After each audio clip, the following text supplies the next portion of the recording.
जो ओरिजिनल चिश्ती है, हाँ ये जो ओरिजिनल चिश्ती है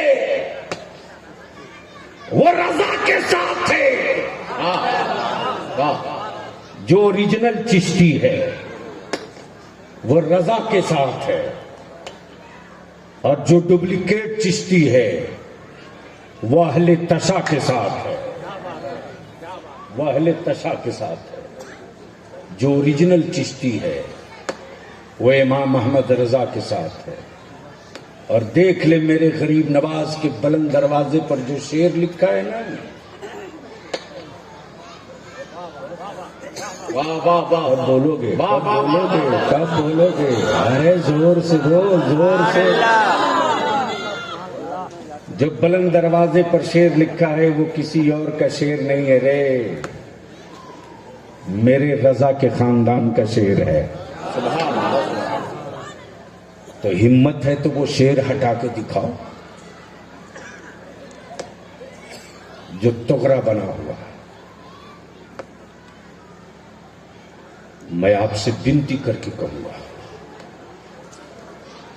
आखिरी तस्वीर देख लो। इसी भारत में आज से तकरीबन 20 साल पहले कई लाख करोड़ डॉलर आए थे, और वो डॉलर इसलिए आए थे कि अब्दुल्ला का बेटा गले में सलीब डाल दे, आलम का बेटा गले में सलीब डाल दे। गरीब है सलीब डाल लेगा, पैसों से मजबूर है सलीब डाल देगा, रोटियों से टूटा हुआ है समझौता कर लेगा। लेकिन ईमान वाले के बेटे रोटियों के बगैर जीना कबूल किए, लेकिन किसी दूसरे मजहब की रस्सी गले में नहीं लपेटे। जब अमेरिका के व्हाइट हाउस में मीटिंग हुई, भारत की रिपोर्ट ली गई, तो इसी बंगाल में एक औरत रहती थी जिसका नाम मदर टेरेसा था। जब उससे पूछा गया कि इंडिया की पोजीशन बताओ, उसने 2 लाइन लिखा था कि भारत में जब तक मदरसे जिंदा रहेंगे, भारत में जब तक मदरसे बाकी रहेंगे, तब तक मुसलमानों के बेटों का मजहब नहीं बदला जा सकता। वाह वाह वाह वाह, जिंदाबाद जिंदाबाद जिंदाबाद। तब हुक्मरानों ने तय किया कि मदरसों को बदनाम करो, मदरसों को टारगेट करो, मदरसों को बदनाम रुस्वा कर दो, ताकि भारत का एक एक बच्चा नफरत करने लगे टोपी से, दाढ़ी से, कुरान से। हम अपने उलमा के पैर पकड़ के विनती करेंगे, मेरी कौम ने मुझको कभी अकेला नहीं छोड़ा। बता दे मेरा कोई आलिम कि मेरी कौम ने मेरे उलमा की पीठ पर कभी खड़ा ना हुआ हो मेरी कौम। आपने कहा मस्जिद बनानी है, मेरी कौम ने कहा मौलाना मेरा घर बाद में बनेगा, अल्लाह के घर की छत ढाल लो, ये ले जाओ 10 बोरी सीमेंट मैं देता हूं, मेरा घर बाद में बन जाए। मेरे बच्चे जानवर की तरह बाहर में खटते हैं जनाब। आपने कहा मदरसा बनाना है, हमारे बच्चों ने कहा मेरे बच्चे 2 रोटी कम खा लेंगे, लेकिन मौलाना रसूलुल्लाह का मेहमान भूखा नहीं सोना चाहिए। वाह वाह, ये इशार, ये कुर्बानी आज भी बाकी है, और जब तक ये कुर्बानी का जज्बा बाकी रहेगा, हुक्मरान कोई भी रहे, भारत से मदरसे नहीं खत्म होंगे। वाह वाह वाह वाह। बचा सकते हो तो अब मेरे उलमा बचा लें, वरना आने वाले दिनों में कोई हाथ चूमने वाला नहीं मिलेगा। लिख लीजिए, चीखते रहिएगा, कोई आपकी तकरीर सुनने वाला सुनने को खड़ा नहीं होगा। अब जरूरत इस बात की नहीं है कि घड़ी देखकर पढ़ाया जाए, अब जरूरत इस बात की है कि दीन की जरूरत समझकर पढ़ाया जाए। बेशक अगर दीन की जरूरत समझकर पढ़ाना शुरू कर देंगे तो मुझे पूरा भरोसा है, पूरा भरोसा है कि जब गांव के मकतब के निकले हुए बादलों का कोई मुकाबला न कर सका, तो मदरसों की इमारतों से निकले हुए आसमान को भी कोई छूने की हिम्मत न जुटा सके। वाह वाह। शर्त यह है कि हम उसको सही ढंग से ढाल सके। हजरत अभी हैं कि रिटायर कर गए? रिटायर कर गए। मदरसा मिसबाहुल उलूम के हमारे तमीज सभी असातिज़ा और अराकीन हैं। अल्हम्दुलिल्लाह बाप दादा ने लगकर इतनी बड़ी इमारत बना दी है। मैं कमेटी के लोगों से विनती करके कहूंगा, बरसों से मैं इतने ही देख रहा हूं, इससे ऊपर कोई आगे नहीं बढ़ पा रहा है। अगर इतने ही तक रुकने के लिए, ठहरने के लिए आप हैं तो आपसे कोई शिकवा नहीं है, लेकिन याद रखिएगा एक दिन जिंदगी ठहर जाएगी। जरूरत इस बात की है कि एक मंजिल और ऊपर चले, एक मंजिल और ऊपर चले, नीचे में 2 मंजिल तक हमारे मदरसे की तालीम हो जाए और ऊपर में एक मंजिल ऐसी बने जहां से कोचिंग और मैट्रिक और हाई स्कूल की तैयारी का काम हो जाए, ताकि मेरी बेटियां भी फख्र के साथ निकाब पहनकर आकर पढ़ सके और जमाने को बता सके कि अब मेरे बाप दादा ने मेरे लिए इंतजाम कर दिया है। अब मेरे निकाब को देखकर कोई चीख और सीटी नहीं बजाएगा। अब मेरे बाप दादा ने मेरी इज्जत और आबरू की हिफाजत के साथ पढ़ाने का इंतजाम कर दिया। वाह वाह, जिंदाबाद जिंदाबाद। बोलो ये काम होना चाहिए कि नहीं होना चाहिए? अरे जोर से बोल, होना चाहिए कि नहीं होना चाहिए? कौन करेगा? हम करेंगे। कौन करेगा? झूठ बोल रहे हो। जिस कौम को आपस में मौज की लड़ाई लड़ने से फुर्सत न हो, वो कौम अपनी औलादों के मुस्तकबिल के बारे में सोचेगी।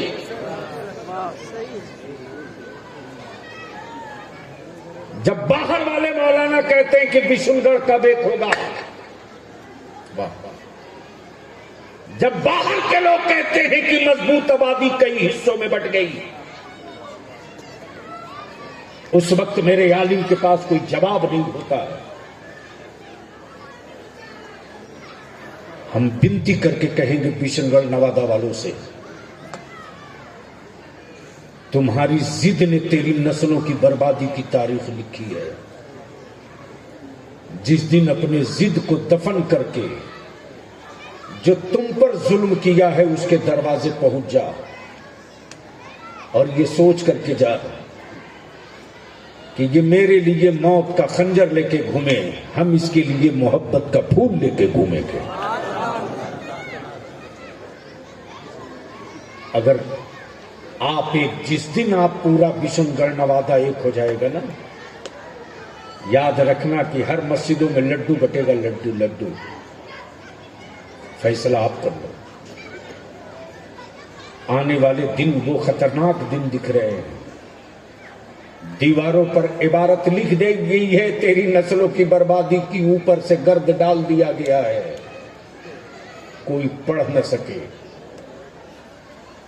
मुश्किल से बलियावी ने या बलियावी जैसे कुछ लोगों ने पढ़ने की जुर्रत की तो रोज धमकियां मिल रही है, देशद्रोह का मुकदमा करो। आज भी मौलाना छपा है 6 अखबार में, आज भी छपा है। बलियावी अपनी नस्लों की आंखें क्यों खुलवा रहा है? अंदर करो। लेकिन बलियावी भी ठान के बैठा है कि जब रईसुल कलम को बेड़ियां न चुप करा सकी तो बलियावी को जेल की धमकियां क्या चुप करा पाए? वाह वाह वाह वाह वाह, निपटा जाए। अल्लाह वाह वाह, जिंदाबाद जिंदाबाद। तो मैं आपसे पूछूं कि क्या जो मोच की लड़ाई है ये खत्म होनी चाहिए कि नहीं होनी चाहिए? धीरे बोल रहे हो। कितने लोग चाहते हो खत्म होना चाहिए? उठाए रखिए, समझ में आवे, इतनी जल्दी मत गिरा दीजिए।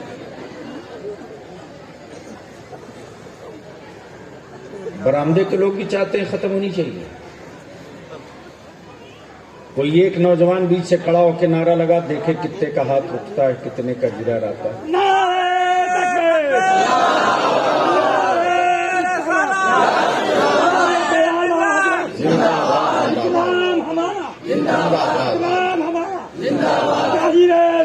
जिंदाबाद जिंदाबाद। इस जवान का तो कोई जवाब नहीं। अल्लाह ताला इनकी उम्र में बरकत अता फरमाए। तो बस सिर्फ एक काम कर दो कल सुबह से, जिस दो के बारे में पता हो कि इनसे इनकी नहीं बनती है, इनसे इनकी नहीं बनती है, उसके कान में धीरे से कहो कि फलाने साहब आपको सलाम बोल रहे हैं।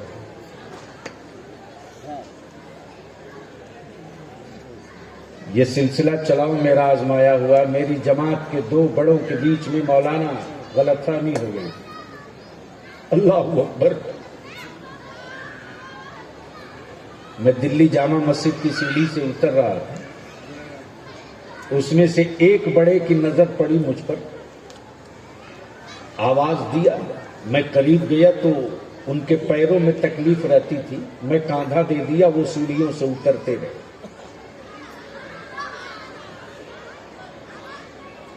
छह सात जीना उतरते उतरते मैंने कहा कि फला साहब ने आपको सलाम कहा। तो मैंने देखा कि सीढ़ियों से उतरने वाले उस बुजुर्ग की आंखें नम हो गई और जेब से रुमाल निकाल करके छुपकर आंसू पोंछ ली। हमें लगा कि आग अभी इधर बुझी नहीं है, बाकी। दूसरे बुजुर्ग से मुलाकात हुई 2 घंटे के बाद। मैंने कहा जामा मस्जिद पर फला साहब से मुलाकात हुई, उन्होंने आपको सलाम कहा है, आपकी खैरियत पूछ रहे थे। देखा कि ये जनाब भी गमछा लेकर के नजर फेर के आंसू पोंछने लगे। एहसास हो गया कि अभी आग बुझी नहीं है, बची है। इत्तफाक से वो बुजुर्ग दिल्ली में 1 हफ्ता थे, दूसरे दिन फिर मैं पहुंच गया। मैंने कहा वो आपको आज बहुत याद कर रहे थे और आपके पुराने वाकये सुना रहे थे। बड़े साहब उठकर बोल पड़े, ऐसा करो कि अब बर्दाश्त नहीं होता, चलो मैं मिलने चलूंगा। सुभान अल्लाह। वो जमाना हजरत मोबाइल का नहीं था। उस जमाने में जगह जगह पीसीओ थे, पैसा डालो फोन करो, और 1 रुपया डालते रहो, फोन करते रहो। डाला 1 सिक्का, बात किया, फिर कटा, फिर लगाया, फिर कटा, फिर लगाया, लगाते रहा, पैसा डालते रहा, बात करते रहा। मैंने कहा वो ऑटो रिक्शा पर बैठ गए हैं, आ रहे हैं मिलने के लिए। दूसरे बुजुर्ग ने जैसे ही सुना कि मुझसे मिलने, मैंने कहा हाँ हाँ बैठ गए ऑटो रिक्शा पर, जाकिर नगर पहुंचेंगे 20 मिनट में। हजरत मेरे पास अल्फाज नहीं है, सिवाय आंसुओं के कुछ नहीं है, कि मैंने देखा कि एक यार दूसरे यार के लिए चिलचिलाती धूप में अपने दारुल उलूम के सभी तलबा के साथ, उलमा के साथ रोड पर, और जैसे ही एक दूसरे की नजर पड़ी है, एक दूसरा उसी चौराहे पर लिपट के रोते रहा। उन्हें ये भी होश न रहा कि दुनिया हमें रईसुल कलम कहती है, उन्हें ये भी होश न रहा कि दुनिया हमें मुजाहिदे दौरा। इसलिए अगर बचा सकते हो तो बचा लो। ताहिर मिल्लत ने ये मिट्टी के ईंट सरिया कर ये इमारत खड़ी नहीं की है रे। इन गूंगी ईंटों से तेरी नस्लों को आवाज मिलती है। वाह वाह। इन गूंगी ईंटों से तेरी नस्लों को जबान मिलती है। इन बेजान गिट्टियों के छत के नीचे तेरी औलादों का मुस्तकबिल पलता है। वाह वाह वाह। आप चाहो तो इसकी हिफाजत के साथ तरक्की दे दो, और मुझे पूरा यकीन है कि जिस दिन पूरा बिशनगढ़ नवादा एक हो जाएगा ना, तेरे पास पड़ोस के गांव में घी का दिया जलेगा, घी का दिया जलेगा। इसलिए कि तुझे देखकर तेरे पड़ोस की कुछ आबादियां जिंदा हैं। नफरतों की आग में खुद भी जल रहे हो